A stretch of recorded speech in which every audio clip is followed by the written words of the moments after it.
নির্মাণ সাইটে কাজ করার সময় একজন শ্রমিক ভুলবশত মাটি খুঁড়ে একটি কলস বের করে আনেন এবং তার ভেতর থেকে সত্যি সত্যি একটি ছোট মেয়ে বেরিয়ে আসে।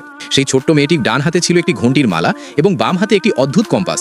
এটি দেখে সেই লোকটির সাথে সাথে কাউকে পুলিশ ডাকার জন্য বললেন, কিন্তু সেই ছোট্ট মেয়েটি বলল যে সে ইতিমধ্যে 3000 বছরের পুরনো। তাকে এমন করুণ অবস্থায় দেখে লোকটি নিজের পকেট থেকে একটি টফি বের করে তাকে দিলেন। ঠিক সেই মুহূর্তে মেয়েটি দেখল যে লোকটির মাথার ওপর থেকে কালো ধোঁয়া উঠছে। লোকটিকে ধন্যবাদ জানানোর জন্য সে তার মালা থেকে একটি ঘণ্টি খুলে তাকে দিল এবং বলল যে কখনো কোনো বিপদ এলে সে যেন সেই ঘণ্টিটি বাজায়। পরবর্তীতে পুলিশ সেই ছোট্ট মেয়েটিকে নিজের সাথে নিয়ে যায়। ঠিক সেই মুহূর্তে লোকটির হঠাৎ হার্ট অ্যাটাক হয় এবং সে মাটিতে লুটিয়ে পড়ে। ডাক্তাররা অনেক চেষ্টা করা সত্ত্বেও লোকটিকে জ্ঞান ফেরানো সম্ভব হলো না। যখন লোকটির এক বন্ধু তাকে জাগানোর চেষ্টা করছিল তখন সে তার হাতে থাকা ঘণ্টিটি বাজালো। পরের মুহূর্তেই অলৌকিকভাবে লোকটির জ্ঞান ফিরে এলো। নিজের হাতে ভাঙা ঘণ্টিটি দেখে সে অবশেষে বুঝতে পারল যে সেই ছোট্ট মেয়েটি তার প্রাণ বাঁচিয়েছে।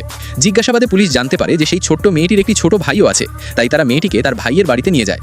হঠাৎ তাদের এমন একজনের সাথে দেখা হলো যাকে জোরপূর্বক বাড়ি থেকে বের করে দেওয়া হচ্ছিল। যখনই লোকজন সেই লোকটিকে মারতে উদ্যত হলো, ছোট্ট মেয়েটির সাথে সাথে তার হাত তুলল এবং সেই সব মানুষকে দূরে ঠেলে দিল।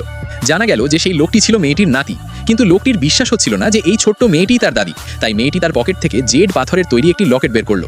লোকটি সেটি দেখলো এবং নিজের পকেট থেকেও জেড পাথরের তৈরি একটি লকেট বের করলো, যা তার দাদাজি তাকে মাত্র গতকালই দিয়েছিলেন।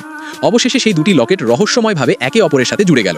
তখনই লোকটির বিশ্বাস হলো যে সেই ছোট্ট মেয়েটি আসলেই তার দাদি। ঠিক সেই মুহূর্তে ছোট্ট মেয়েটি বুঝতে পারলো যে সেই লোকটির বাড়িতে কেউ অভিশাপ দিয়েছে। তাই সে লোকটিকে বলল যেন তাকে বাড়ির ভেতরে নিয়ে যাওয়া হয়। অবশেষে সেই ছোট্ট মেয়েটি লোকটির দাদাজির ঘর পর্যন্ত পৌঁছে গেল। সে দেখলো পুরো ঘরের সব জায়গায় কালো ধোঁয়া ছড়িয়ে আছে। সেই সময় বৃদ্ধ লোকটি খুব অসুস্থ ছিলেন এবং অচেতন হয়ে পড়েছিলেন। তাই সেই ছোট্ট মেয়েটি সরাসরি সমস্ত রাক্ষসদের সেখান থেকে তাড়িয়ে দিল। অবশেষে সে ঘর থেকে সব অভিশাপ দূর করলো এবং সেই বৃদ্ধ লোকটি, যিনি 10 বছর ধরে অচেতন ছিলেন, অবশেষে জেগে উঠল।